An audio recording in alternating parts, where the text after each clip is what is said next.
Hello everyone, तो आप सभी का हमारे चैनल में फिर से बहुत बहुत स्वागत है। तो दोस्तों, आज मैं जा रही सब्जियों की थोड़ी सी हार्वेस्टिंग करने। सब्जियां क्या, मेरी तो थोड़ी सी सब्जियां हैं। देखिए यहाँ पे टमाटर है जो पके पके से पूरे तैयार हो गए हैं। तो आज मैं इसकी दूसरी बार हार्वेस्ट करूँगी और उसी के साथ मैं कुछ दूसरी चीज़ें भी हार्वेस्ट करूँगी, तो वो भी शेयर करूँगी। उससे पहले मैं ये दिखाऊँ दोस्तों कि देखिए दोस्तों, ये एक जोरा का पौधा है और इसे कुछ दिनों पहले ही मैं रिपोर्ट की थी। और उसके बाद देखिए दोस्तों, पूरे पौधे पे भरकर कलियां बनी हुई हैं और जब ये खिलेंगे तो बहुत खूबसूरत लगेंगे। बल्कि एक फूल तो खिल भी गया है।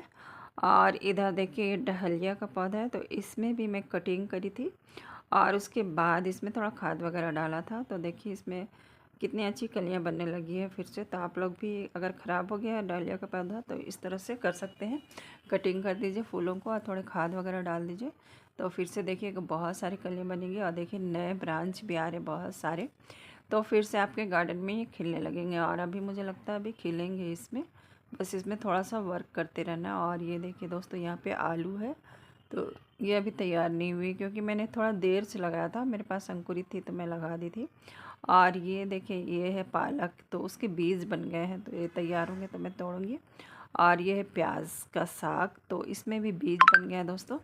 तो इस बार मैं क्या करने वाली हूँ कि इन्हीं प्याज के फूलों को रख लूँगी बीज के तौर पर। नेक्स्ट ईयर मैं उगा लूँगी, तो इससे हमें प्याज मिल जाएगा। और ये मैं पत्तों के लिए उगाती हूँ, तो घर में जो प्याज होते हैं उसी से मैं उगा लेती हूँ। तो अभी मैं इन्हें तोड़ रही हूँ क्योंकि कल रमज़ान शुरू होने वाली है। तो सभी को रमज़ान की मुबारकबाद भी हो दोस्तों। तो यहाँ पर देखिए मैं आज इसे पूरे हार्वेस्ट कर लूँगी क्योंकि बहुत दिनों से हार्वेस्ट करने के लिए तैयार था, लेकिन मैं नहीं कर रही थी। लेकिन मैं वेट ही कर रही थी कि मैं रमज़ान में ही इसे निकालूँगी। क्योंकि अब क्या है कि हर दिन हर किसी के यहाँ पकौड़े तो बनेंगे ही, तो ये काम आ जाएगा। आपको भी चाहिए तो मुझसे ले सकते हैं। तो चलिए इसे मैं हार्वेस्ट कर लेती हूँ पूरा, और इसे पत्तों से ही निकालना है।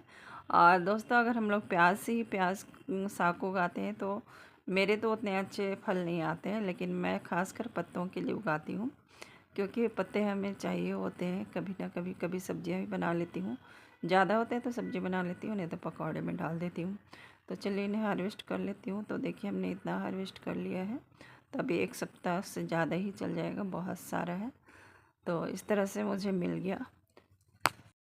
और दोस्तों, इसके ख़त्म होते ही मुझे फिर से नई प्याज मिल जाएगी क्योंकि मैंने अभी प्याज फिर से लगाया है। और अब देखिए दोस्तों, टमाटर है, तो इसमें मैं पहले भी हार्वेस्ट की हूँ और जिन्होंने देखा होगा तो देखें कितना सारा मैं निकाली थी। और गमले भी आप देखिएगा दोस्तों, बहुत छोटे से गमले, मुझे लगता है 8 इंच का गमले में मैं लगाई हुई हूँ। और आप लोगों को मैं ये बताऊँ कि मैं ये टमाटर कहूँ तो सिर्फ फ्री में ही लगाती हूँ क्योंकि मैं बीज वगैरह नहीं ख़रीदती हूँ। एक भाई ने मुझसे पूछा ही था कि आप कहाँ से बीज लाते हैं, तो मैं बताऊँ मैं बीज कहीं से भी नहीं लाती हूँ। मैं क्या करती हूँ, घर में जो हेल्दी टमाटर होते हैं उसी को रख लेती हूँ और उसी के बीज मैं क्या करती हूँ कोई भी गमले में डाल देती हूँ। जो भी गमला थोड़ा बड़ा होता है और जिसमें जगह होती है तो वहीं से पौधे उग जाते हैं और उसके बाद मैं वही पौधे लगा लेती हूँ। तो हमारे पास 3 टमाटर के पौधे हैं और मैं बोलूँ ये बीज मेरे घर के ही जो अच्छे टमाटर थे बाहर से लिए हुए उसी से मैं उगाई हूँ। और इसे मैं अलग से सीडलिंग भी नहीं करती हूँ। मैं अभी बता रही थी कि मैं सिर्फ किसी भी खाली जगह पे, मतलब गमले में खाली जगह होता है वहाँ डाल देती हूँ, तो ये उग जाते हैं। उसके बाद मैं रिपोर्ट कर देती हूँ। रिपोर्ट में भी मैं ज़्यादातर किचन वेस्ट का यूज़ करती हूँ और थोड़ी बहुत मैं बोन मील पाउडर और वर्मी कंपोस्ट तो मैं डालती हूँ क्योंकि मेरे पास कोई दूसरा ऑप्शन नहीं है। तो बस इतना ही करती हूँ दोस्तों, और इतने अच्छे टमाटर फल जाते हैं। तो ये कहें तो एकदम फ्री का ही टमाटर, मतलब एक पौधे पे मुझे मात्र 10 रुपीज़ खर्च होता होगा क्योंकि मैं बोन मील डालती हूँ, थोड़ा सा वर्मी कंपोस्ट डालती हूँ। और अगर आपको गोबर की खाद मिल जाए दोस्तों तो फिर तो आप एकदम फ्री में ही लगा लोगे क्योंकि ये बहुत आसानी से फल जाते हैं। और सर्दियों में तो टमाटर खूब अच्छे से फलते हैं। सर्दियों में नहीं दोस्तों, पूरे साल टमाटर आपके गार्डन में रहते हैं। बस इसके लिए एक काम करना है कि आप हर महीने 2 पौधे लगाइए, एक ही साथ बहुत सारे पौधे मत लगाइए। हर महीने 2 पौधे लगाइए तो आपको फिर आपके किचन में आपके घर का ही टमाटर मिलेगा क्योंकि टमाटर बहुत अच्छे से फलते हैं अगर आपने थोड़ा सा उस पर केयर किया।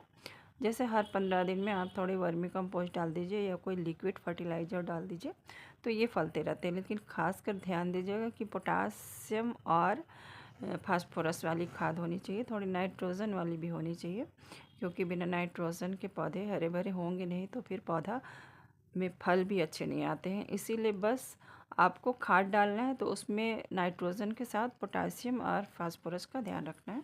उसके बाद देखिएगा आपके पौधे में खूब अच्छे से फल आएंगे। और राख बहुत अच्छा पेस्टिसाइड होता है। टमाटर के पौधे पे राख स्प्रिंकल करते रहें तो उससे आपके टमाटर बहुत अच्छे आएंगे और मिलीबग का अटैक नहीं होगा, क्योंकि इसमें ज़्यादातर मिलीबग का अटैक होता है। और आपने देखा हमने इतना सारा हार्वेस्ट किया है, करीब करीब मुझे लगता है 2 केजी टमाटर तो होंगे ही, और मात्र 3 पौधे से देखिए इतना सारा टमाटर मिला, और वो भी ऑर्गेनिक। अगर इसमें केमिकल वगैरह डाल दो तो और क्या होगा। और देखिए यहाँ पर बीन्स है, तो बीन अभी उतने फल नहीं रहे क्योंकि मैंने खाद वगैरह डाला नहीं है। तो दो चार हर दिन निकालती हूँ, मैं सूप वगैरह बनाती हूँ तो इसके लिए निकाल लेती हूँ, तो इसीलिए बीन ज़्यादा नहीं है। मैं हर दिन ही कुछ हार्वेस्ट करती हूँ ताज़ी ताज़ी, और उसी का मैं बनाती हूँ सूप। तो इस तरह से देखिए हमारे बीन्स हो गया और काफ़ी हरे भरे दोस्तों। थोड़ी सी खाद डालने से ये फिर से फलने लगेंगे। और इस वाले पौधे में देखिए बहुत घना हो गया, बहुत सारे फूल बने हुए हैं। तो बस इसमें भी हर 15 दिन में थोड़ी खाद डालने की ज़रूरत होती है, लेकिन मुझे आजकल थोड़ा टाइम नहीं मिला है तो मैं नहीं डाली हूँ, फिर डाल दूँगी तो हो जाएंगे। तो देखिए इस तरह से हमारी बीन भी आ गया और इतने सारे टमाटर भी आ गए। और अब चलिए मैं आपको फिर से ले जाती हूँ एक जगह पे, तो वहाँ से भी मैं कुछ छोटी मोटी चीज़ें हार्वेस्ट कर लूँगी। तो ये देखिए हमारी स्ट्रॉबेरी है, तो कुछ तो तैयार थी तो हमने तोड़ भी लिया था, और अभी मैं देख रही थी तो मुझे लग रहा था स्ट्रॉबेरी नहीं है, लेकिन जब मैं ऐसे पत्ते हटाई तो देखिए यहाँ पे एक स्ट्रॉबेरी फली हुई है। इस बार ज़्यादा अच्छी स्ट्रॉबेरी हुई नहीं दोस्तों, पता नहीं क्या हुआ, शायद मैं ज़्यादा इस पे केयर नहीं कर पा रही हूँ, इसीलिए शायद इसमें उतने अच्छे फल भी नहीं आ रहे। तो देखिए इसी तरह से फल कुछ दिन में मिलते रहते हैं, तो मैं थोड़ी थोड़ी तोड़ती रहती हूँ। तो ये हो गई हमारी छोटी सी क्या, बस 2-4 स्ट्रॉबेरी मुझे मिल ही गई। तो ये हो गई मेरी आज की हार्वेस्टिंग। तो मैं इतना कम मेहनत करती हूँ और उसके बाद मुझे इतनी हार्वेस्टिंग मिल जाती है, तो ये मेरे लिए तो बहुत खुशी की बात है। तो देखिए दोस्तों आज के लिए इतना ही, फिर मिलते हैं दूसरी वीडियो में, तब तक के लिए बाय। वीडियो अच्छी लगी हो तो एक लाइक ज़रूर करिएगा।